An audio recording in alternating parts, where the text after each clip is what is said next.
Hola, feliz día, tarde o noche. Hoy continuamos con el segundo video del tema cimática, la resonancia. En física, la resonancia describe el fenómeno de incremento de amplitud que ocurre cuando la frecuencia de una fuerza periódicamente aplicada o un componente de Fourier de esta es igual o cercana a una frecuencia natural del sistema en el que actúa. Cuando una fuerza oscilatoria se aplica en una frecuencia resonante de un sistema dinámico, el sistema oscila en una amplitud más alta que cuando la misma fuerza se aplica en otra frecuencia no resonante. Este proceso se puede observar en la resonancia transmitible, la frecuencia en las que la amplitud de respuesta es un máximo relativo. Se conocen también como frecuencia de resonancia o frecuencia resonante del sistema. Pequeñas fuerzas periódicas que estén cerca de la frecuencia resonante del sistema tienen capacidad de producir oscilaciones de grandes amplitudes en el mismo, debido al almacenamiento de energía vibratoria. Los fenómenos de resonancia ocurren con todos los tipos de vibraciones u ondas. Están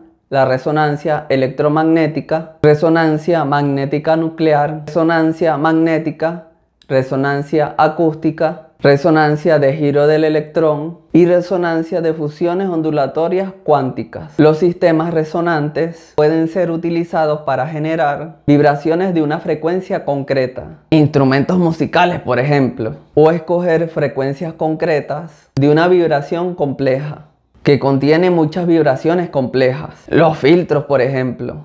El vocablo resonancia, del latín resonantia, eco, de resonare, resonar, se origina del campo de la acústica, particularmente la resonancia simpática, observando en instrumentos musicales, por ejemplo cuando una cuerda empieza a vibrar y produce un sonido después de que una cuerda distinta es golpeada. Otro ejemplo puede ser la resonancia eléctrica, que ocurre cuando un circuito con condensador e inductores en el campo magnético colapsante del inductor genera una corriente eléctrica en sus devanados que carga el condensador, y entonces la descarga del condensador proporciona una corriente eléctrica que genera un campo magnético en el inductor. Una vez que el circuito eléctrico está cargado, la oscilación se autosostiene y no hay acción de conducción periódica externa. Esto es análogo a un péndulo mecánico, donde la energía mecánica se convierte una y otra vez de cinética a potencial. Y ambos sistemas son formas de osciladores armónicos simples. Y ahora que tenemos presentes estos conceptos, podemos explicar